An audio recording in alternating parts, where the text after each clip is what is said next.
بسم اللہ الرحمن الرحیم۔ اللہم صلی علی سیدنا و مولانا محمد و علی آلہ و صحبہ وبارک وسلم۔ تمام تعریفیں اللہ کے لیے جو تمام جہانوں کا پروردگار ہے، اور درود ہو میرے نانا پر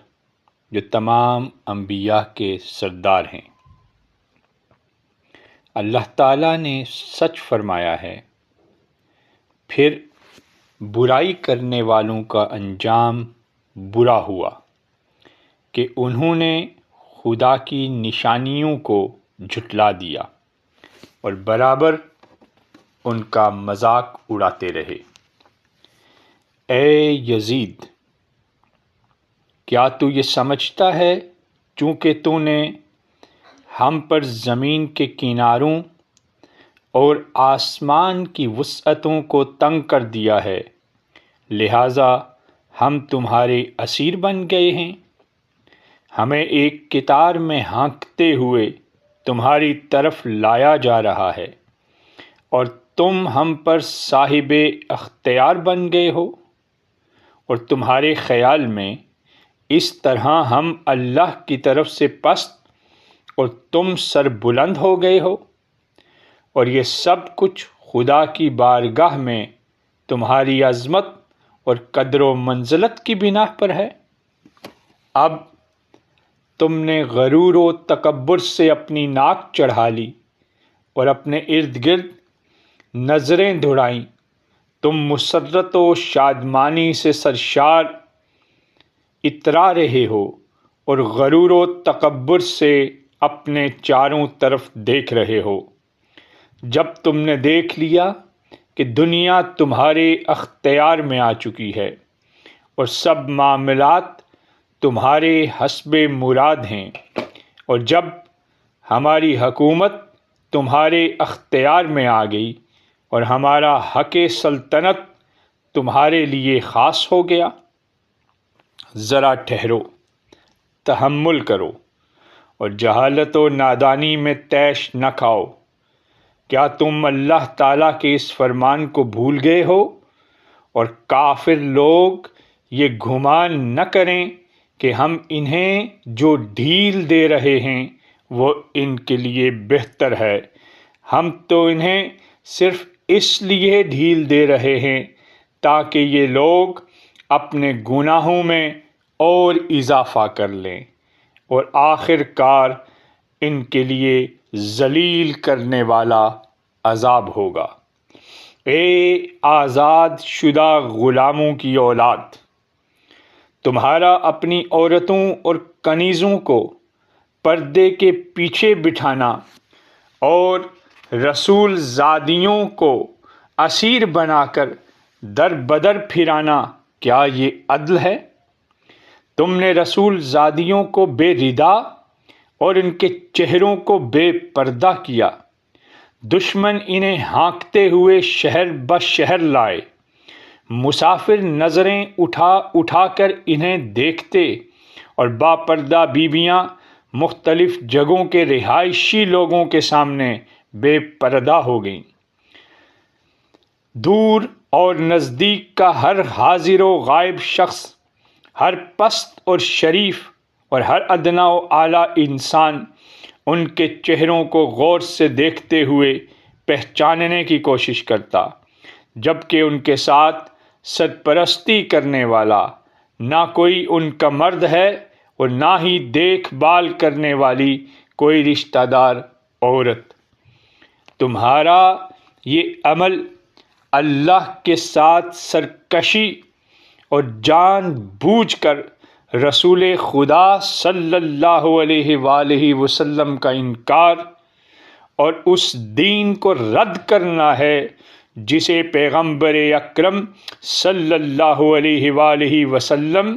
اللہ تعالیٰ کی طرف سے لائے۔ نہ ہی تم پر کوئی تعجب ہے اور نہ ہی تمہاری بدکاریوں پر حیرت ہے۔ بھلا ایسے شخص سے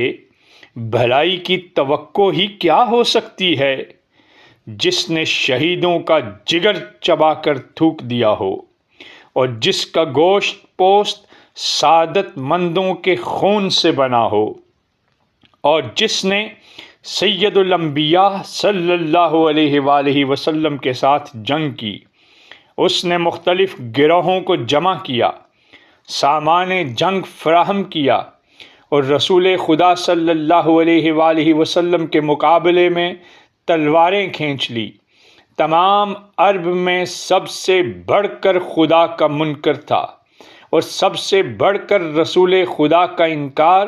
اور اللہ کی دشمنی کا اظہار ظاہر کرنے والا تھا، اور پروردگار کے کفر و سرکشی میں سب سے آگے تھا۔ خبردار، یہ صبر کفر کے نفوذ اور جنگ بدر کے دن قتل ہونے والے مشرکوں کے سبب تمہارے سینوں کو فشار دینے والے کینہ کا نتیجہ ہے۔ پس ایسا شخص ہم اہل بیت کے ساتھ دشمنی کرنے میں کیوں کر کوتاہی کرے گا، جو ہمیشہ شدید کینہ اور بغض و عداوت کی نگاہ سے ہماری طرف دیکھتا ہو۔ وہ رسول خدا صلی اللہ علیہ وآلہ وسلم کے انکار پر مبنی اپنے کفر کا کھلم کھلا اظہار اور اپنی زبان سے اپنے کفر کو واضح طور پر بیان کر رہا ہو، اور وہ اولاد رسول کے قتل اور آپ صلی اللہ علیہ وآلہ وسلم کی ذریت کی اسیری پر خوش ہوتے ہوئے خود کو گناہ گار سمجھنے اور اتنے بڑے گناہ کا احساس کرنے کے بجائے اپنے آباء و اجداد کو چیخ چیخ کر بلاتے ہوئے کہہ رہا ہو، وہ ہوتے تو یقیناً خوشی سے پھولے نہ سماتے اور دوسروں سے بھی خوشی منانے کو کہتے، اور ضرور کہتے کہ اے یزید، تمہارے ہاتھ سلامت رہیں۔ امام حسین علیہ السلام کے دندان مبارک پر جھک کر اپنے ہاتھوں میں لی ہوئی چھڑی رسول خدا صلی اللہ علیہ وآلہ وسلم کی بوسہ گاہ پر مارتا ہے، جبکہ اس کے چہرے سے خوشی جھلک رہی ہو۔ میرے دین و مذہب کی قسم، یقیناً تم نے جوانان جنت کے سردار یعقوب الدین کے فرزند اور عبد المطلب کی آل کے چشم و چراغ کا خون بہا کر مندمل زخم کو ہرا کر ڈالا ہے اور جڑیں کاٹ ڈالی ہیں۔ تم نے اپنے بزرگوں کو بلایا ہے اور سید الشہداء کے خون کے ذریعے اپنے کافر اسلاف کا تقرب حاصل کیا ہے، اور پھر بلند آواز سے چلائے ہو، اور مجھے قسم تم نے انہیں پکارا ہے کہ کاش وہ تمہیں دیکھتے، اور ان قریب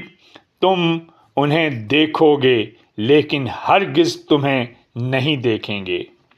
یقیناً تم چاہو گے کہ کاش یہی تمہارا دایاں ہاتھ کوہنی سے شل ہو گیا ہوتا اور کٹ چکا ہوتا، اور تم یہ چاہو گے کہ کاش تمہاری ماں نے تمہیں اپنے شکم میں نہ لیا ہوتا اور تمہارے باپ نے تمہیں پیدا نہ کیا ہوتا۔ جب تم اللہ تعالیٰ کی ناراضگی کا سامنا کرو گے اور رسول خدا تمہارے خلاف مدعی ہوں گے، خدایا تو ہی ہمارا حق لے اور ہم پر ظلم و ستم کرنے والوں سے انتقام لے، اور اس پر اپنا غضب نازل فرما جس نے ہمارا خون بہایا اور ہمارے حقوق کو پامال کیا، ہمارے ساتھیوں کو قتل کیا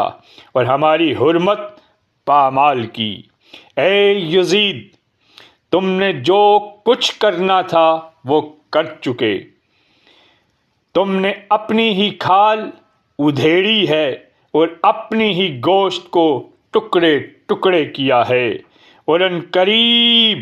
تم رسول خدا صلی اللہ علیہ وآلہ وسلم کے سامنے جاؤ گے،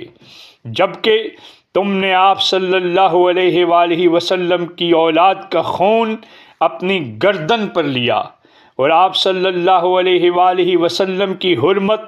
پامال کی، اور آپ صلی اللہ علیہ وآلہ وسلم کی عطرت اور خاندان کا خون بہایا۔ جب خدا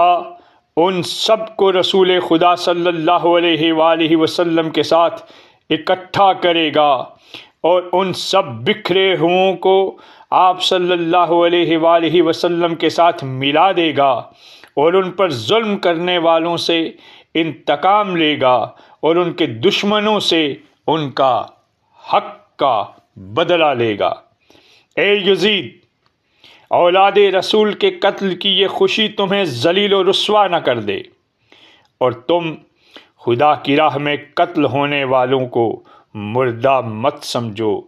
بلکہ وہ زندہ ہیں اور اپنے پروردگار سے رزق پاتے ہیں، وہ خدا کی طرف سے ملنے والے فضل سے خوش ہیں، اور تمہارے لیے یہی کافی ہے کہ خدا ہی ولی اور فیصلہ کرنے والا ہے۔ رسول خدا صلی اللہ علیہ وآلہ وسلم تمہارے خلاف مدعی ہیں، اور جبرائیل پشت پناہ اور مددگار ہیں، اور جس نے تمہاری خلافت کی راہ ہموار کی ہے اور تمہیں مسلمانوں پر مسلط کیا ہے، وہ عنقریب جان لے گا کہ ظالموں کی پاداش بہت بری ہے، اور تم میں سے کس کا ٹھکانہ بہت برا اور وہ بہت زیادہ گمراہ ہے۔ میں تمہیں اس لیے حقیر شمار نہیں کر رہی، اور نہ ہی اس لیے تمہاری سرزش اور توبیخ میرے لیے مہم ہے کہ میرے خیال میں میری باتیں تم پر اثر کریں گی، جبکہ تم نے مسلمانوں کی آنکھوں کو اشک بار کیا ہے، اور اس واقعہ کربلا کی یاد سے ان کے دل جل جاتے ہیں۔ یہ دل سخت ہیں اور نفس سرکش ہیں، اور جسم اللہ تعالیٰ کی ناراضگی اور رسول خدا صلی اللہ علیہ وآلہ وسلم کی لعنت و نفرین سے پر ہو چکے ہیں۔ ان میں شیطان نے آشیانہ بنا لیا ہے اور زاد و ولد کی ہے۔ تم جیسا اور کون ہے جو ایسے راستے پر چلا اور ایسی جگہ سے اٹھا ہو؟ آہ، بہت تعجب ہے کہ پاک و نجیب لوگ، نبی زادے اور اوصیاء کی اولاد، ناپاک طلقاء، بدکاروں اور زناکاروں کی اولاد کے ہاتھوں قتل کر دیے جائیں۔ ہمارا خون ان کے ہاتھوں سے ٹپک رہا ہے، اور ہمارے گوشت سے ان کے منہ میں پانی بھر آتا ہے، اور بیابان کی خاک پر پڑے ہوئے وہ پاک و پاکیزہ لاشیں جن کے ساتھ بھیڑیے سرکشی اور درندے حیوانات کے ٹولے انہیں خاک آلود کرتے ہیں۔ آج اگر تم نے ہمیں غنیمت سمجھ کر گرفتار کیا ہے تو یقیناً بہت جلد اسی غنیمت کے بدلے میں تمہیں جرمانہ ادا کرنا پڑے گا، جبکہ اس وقت تمہارے پاس اپنے کیے ہوئے اعمال کے علاوہ اور کچھ نہ ہوگا، اور اللہ اپنے بندوں پر ہرگز ظلم نہیں کرتا۔ پس میں اللہ ہی کی بارگاہ میں تمہاری شکایت کرتی ہوں، اور خدا ہی پر میرا بھروسہ ہے، وہی پناہ گاہ ہے اور اسی سے میری امید وابستہ ہے۔ اے یزید، پھر بھی جو مکر و فریب کر سکتے ہو کر لو، اور پوری کوشش کر کے دیکھ لو، لیکن اس خدا کی قسم جس نے ہمیں وحی، قرآن اور نبوت و انتخاب سے شرفیاب فرمایا ہے، تم ہماری انتہا کو ورت نہیں سکتے، ہماری نہایت اور بلندی کو نہیں چھو سکتے، ہمارا ذکر نہیں مٹا سکتے۔ اے یزید، کیا تمہارا خیال غلطی کے علاوہ کچھ اور ہے؟ اور کیا تمہاری قدرت کے دن محدود، اور کیا تمہاری جمعیت بکھرنے کے سوا کچھ اور ہے؟ جس دن منادی یہ ندا دے گا کہ خبردار،